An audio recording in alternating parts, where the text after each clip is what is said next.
नमस्कार, मैं हूं आपका राजन द्विवेदी और चुनावी गपशप में आपके साथ मौजूद हूं। आज ढाका विधानसभा क्षेत्र के में क्या स्थिति है, चुनाव की स्थिति क्या है, क्या वहां का समीकरण बन रहा है, क्या चुनावी रणनीति है, आज उस पर हम चर्चा करेंगे। मेरे साथ वरिष्ठ पत्रकार नरेंद्र झा जी हैं और हम लोगों ने आज ढाका विधानसभा क्षेत्र का अवलोकन किया है, वहाँ जो कुछ समझा है उसकी बातें आज आपसे साझा करेंगे। तो आइए मिलते हैं नरेंद्र झा जी से। नमस्कार। तो अभी हमारे साथ जो है नरेंद्र झा, वरिष्ठ पत्रकार नरेंद्र झा जी जुड़ चुके हैं। सर नमस्कार। नमस्ते। आपने आज ढाका विधानसभा क्षेत्र का दौरा किया, वहाँ की स्थितियों को समझा, मैं भी आपके साथ कुछ जगहों पर साथ में रहा। क्या स्थितियां बन रही हैं वहाँ और क्या माहौल है, क्या वहाँ चुनावी गणित बन रहा है, इसके बारे में कुछ आप अपने अनुभवों को साझा करें। ढाका जो है राजन जी, इस बार का जो ढाका का चुनाव है वो बहुत ही टफ चुनाव है और वहाँ भाजपा और राजद ये दोनों के बीच ज़बरदस्त टक्कर है। बीच में जन सुराज वहाँ जो है अपनी भयंकर जोरदार तैयारी की है और बहुत मुस्तैदी से चुनाव लड़ रहा है। वो चुनाव को बिल्कुल त्रिकोणीय बनाने में लगा हुआ है। वहाँ की जो इससे पूर्व की जो स्थिति थी, फैसल रहमान वहाँ हारे थे, 10,000 मत से वो लगभग वहाँ पराजित हुए थे पवन जायसवाल से। इस बार स्थिति बदल रहा है। इस बार पवन जायसवाल जन सुराज से डैमेज हो रहे हैं और फैसल रहमान ओवैसी के पार्टी से डैमेज हो रहे हैं। दोनों डैमेज सूक्ष्म है वहाँ पे। इसके बावजूद भी इन दोनों में ही टक्कर है, लड़ाई है। कोई हार सकता है, कोई जीत सकता है। इसमें जो जन सुराज की वहाँ स्थिति है, यह आपको आश्चर्यजनक स्थिति है। ये कल्पना से परे है। इतना जोरदार समर्थन जन सुराज को ढाका में मिलेगा, ऐसा कोई कल्पना नहीं किया था।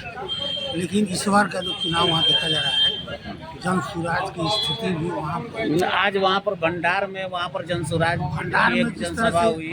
भंडार गांव में जिस तरह से लोगों ने स्वागत किया उनका, परसा में जिस तरह से लोग स्वागत कर रहा है, नरकटिया में जिस तरह से स्वागत कर रहा है, ये सारा वोट पवन जायसवाल का, मतलब ये भाजपा डोमिनेटेड। हालांकि आज जो है वहाँ पर ढाका में नीतीश कुमार माने एनडीए का भी वहाँ पर कई वरिष्ठ नेता वहाँ पर जनसभा किए हैं, उनमें भी भीड़ थी। लेकिन यह बगैर नेता के वहाँ पर उतनी भीड़ इकट्ठा करना अपने आप में एक बड़ी बात है।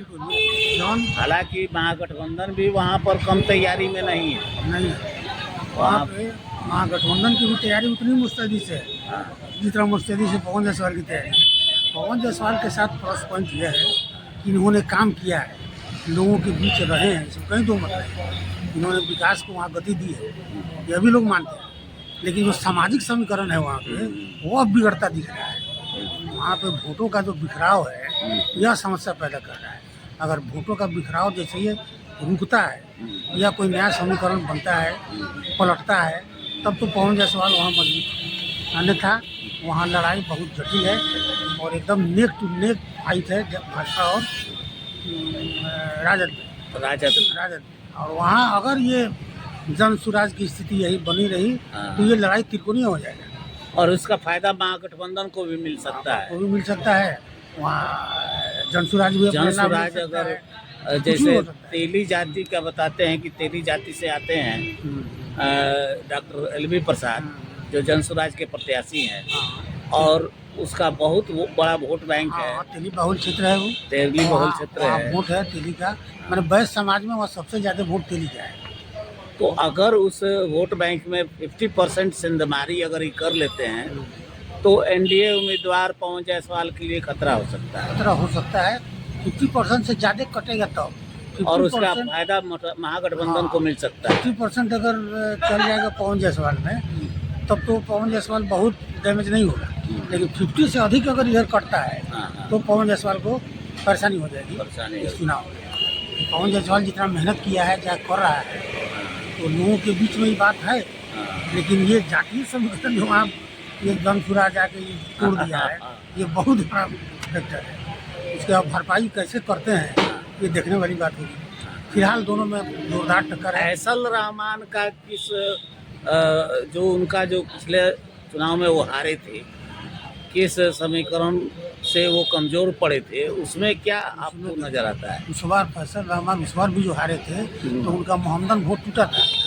मोहम्मदन वोट के ही टूटने से और पोलिंग कम होने से वो हारे। हाँ हाँ ये सच्चाई है। जो उनको हिंदू मत जो 10,000-15,000 जो मिलता रहा है वो इस बार भी मिलेगा। हाँ। वो उनका मुतीउर रहमान का बनाया हुआ वोट है, वो उनको मिलेगा ही मिलेगा। लेकिन उससे कोई अंतर पवन जायसवाल पर नहीं पड़ने वाला था, नहीं पड़ने वाला है।